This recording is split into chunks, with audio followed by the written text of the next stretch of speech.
Hi everyone. I'm going to talk today about Chapter 5, Drafting and Revising, Creative Thinking, Critical Thinking. Here are some things we're going to cover in this presentation.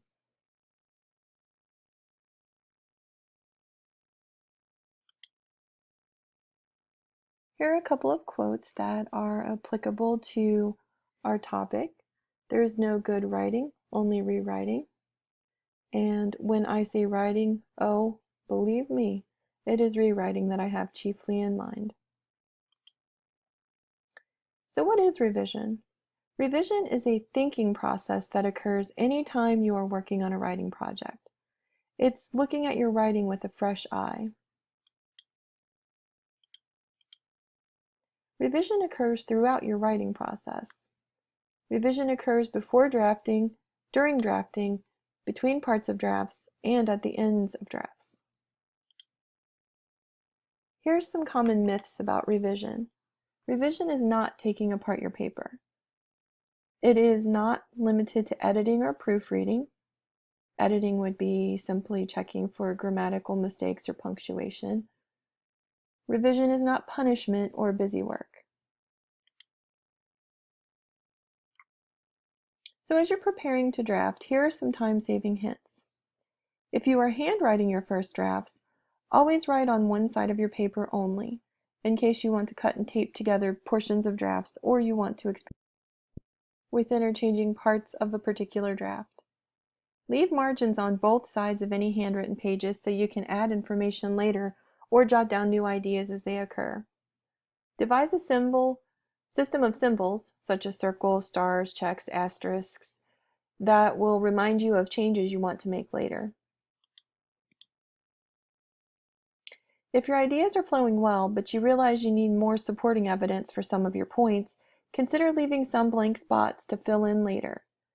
If you do decide to rewrite or omit something, a sentence or an entire passage, in a handwritten draft, mark a single X or line through it lightly. If you begin with a handwritten draft, do eventually work on a print copy. Always keep your notes, outlines, drafts, and an extra copy of your final paper. Writing with computers. To avoid the agony of delete, always save what you have composed every 10 minutes or so and consider printing out your work or copying it to a portable storage device after each drafting session in case your system crashes or gobbles your pages. Do learn to use the editing tools that your word processing program offers. Use the computer to help you double-check for your own common errors. Even if you are comfortable drafting on your computer, resist doing all of your work there. Many schools have professionally staffed writing centers and computer labs open. You have access to an online writing center that you can utilize. Lab computers may have a variety of software designed to help brainstorm, focus ideas, organize structure, compose drafts, revise essays, and proofread. I also try to include these in the Extra Resources tab. Many schools have labs in which the computers are part of a network. If you're on campus, you can certainly take a look at those. So let's talk about procrastination, the enemy of critical thinking, the thief of time. As soon as you receive and understand your assignment, break your writing task into parts. If you think back, we talked a little bit about this in the introduction video. Promise yourself a carrot or reward after you successfully complete an item on your list, even if the gift to yourself is something as small as a coffee break or a short walk outside. It's important that you leave your friends, close the door, turn off your phone and TV. Do not allow yourself to check email or social media while you're working. Find a suitable place to work, one that is comfortable but not too comfortable, or near distractions. Remember that no first draft is perfect and that revision is recursive. It occurs throughout your writing process in both large and small ways. A revision process for your drafts.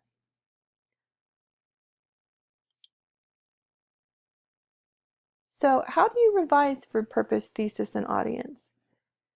Especially in an online environment, it's largely self-directed. So you'll want to take a look. Have you fulfilled the objectives of the assignment? Ask yourself, did I follow directions carefully? Go back and look at the essay assignment that you were given and make sure that you didn't take it in a direction that it's not intended to go. Do I understand the purpose of my essay? Does my essay reflect my clearly understood purpose by offering an appropriately narrowed and focused thesis? So, as you've narrowed your topic, does your thesis reflect that? Remember, your thesis is flexible. Even though you might start with one thesis, your thesis will most likely change as you continue to do research and write your paper. Do I have a clear picture of my audience, their character, knowledge, and expectations?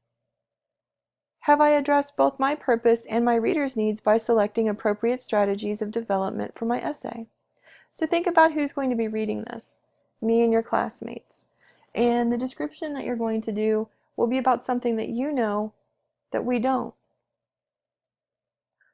So make sure you give us adequate detail to understand and see what you're wanting us to see.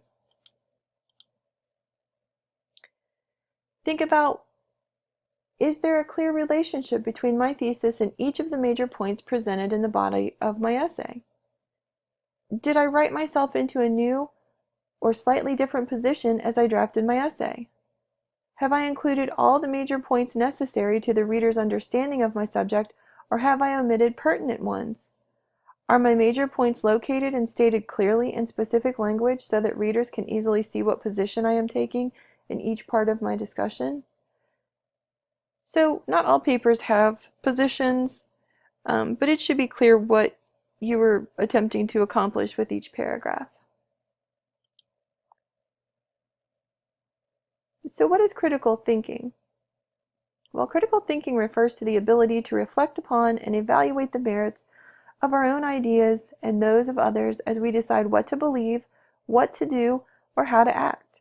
To think critically about ideas doesn't mean being hostile or negative.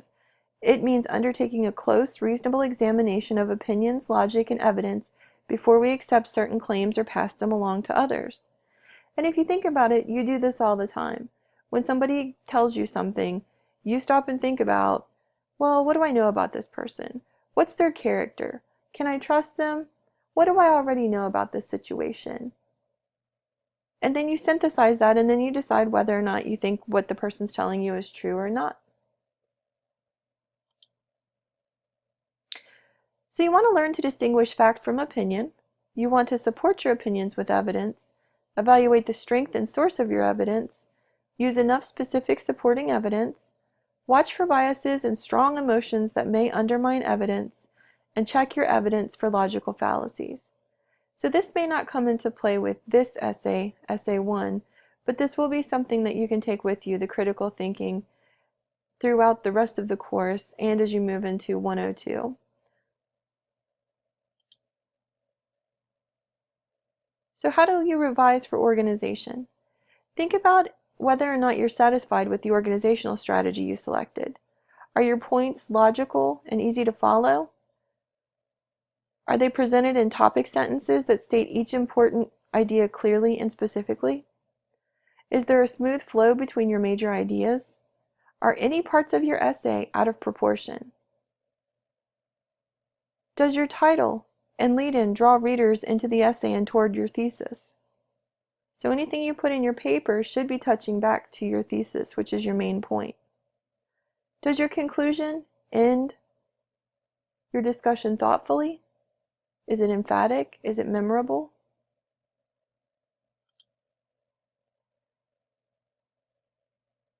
And here are some things to consider when thinking about revising for clarity and style. Are each of your sentences clear and precise? Are sentences unnecessarily wordy? Do any run on for too long to be fully understood? Are all of your words and connotations accurate and appropriate?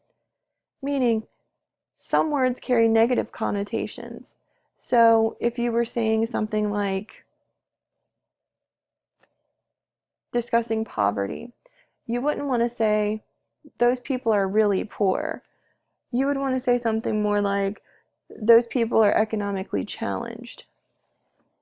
So make sure your words don't carry an accidental negative tone to them. Can you clarify and energize your prose by adding showing details and by replacing bland, vague words with vivid and specific ones? So oftentimes writers are told to show, not tell, and that seems to be the same thing. How do you do that? So telling is, for example, if you write in your paper, Bill is mad. Okay, that's telling. You've just told me straight out, Bill is mad. But if we're reading something, we want more than that. You need to show us. So instead of just flat out saying, Bill is mad, you could say, as Bill entered the room, he was stomping. His fists were clenched, and the vein in his forehead was pulsing. As he opened his mouth to speak, out came a vicious snarl. So I didn't come out and tell you Bill was mad there, but it's pretty clear that he is. That's showing versus telling. Think about eliminating any pretentious or unnecessary jargon or language that's inappropriate for your audience.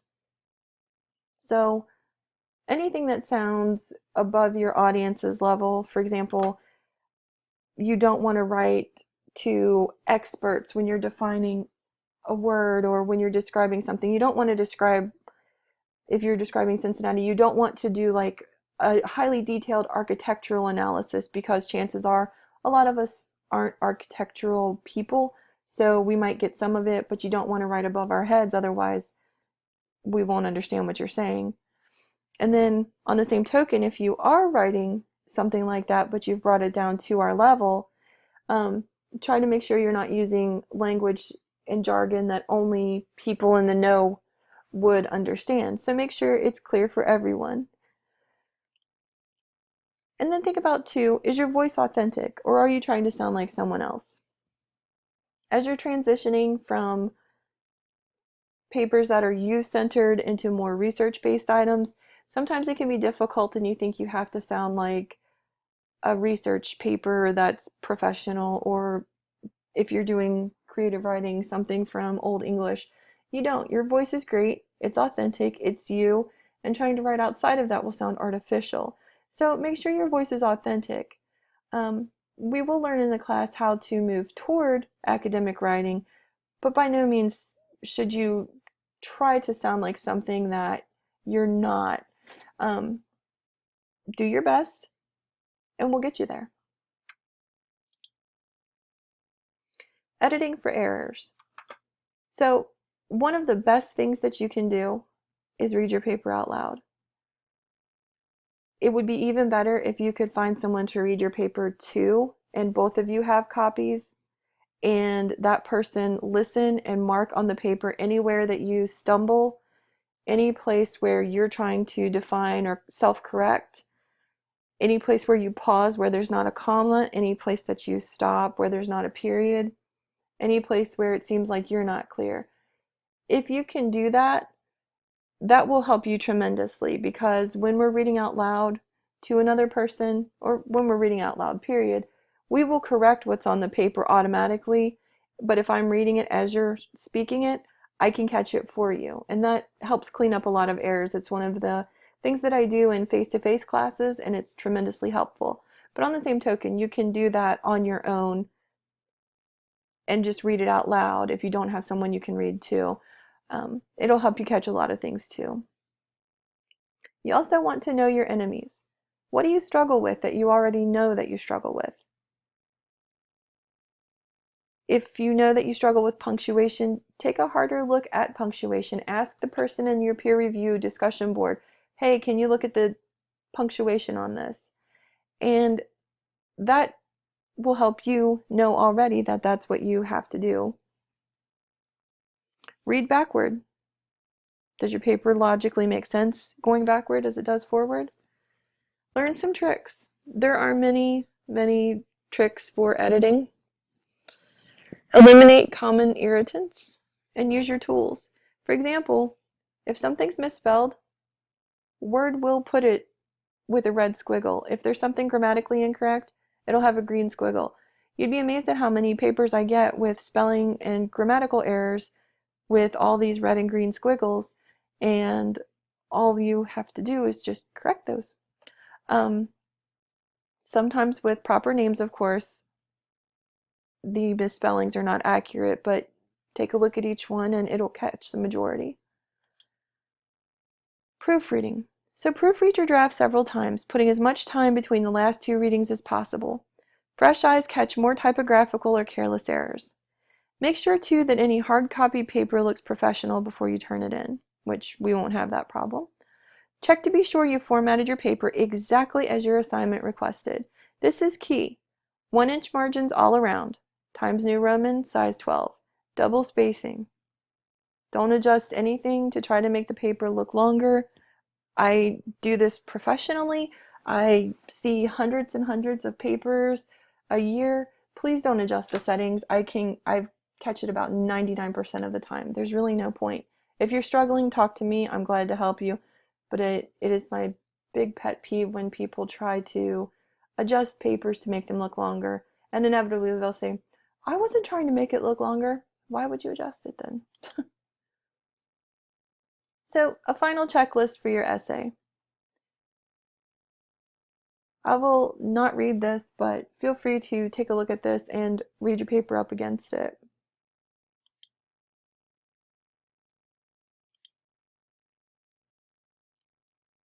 So here are some things to think about. Revision's an activity that occurs in all stages of the writing process.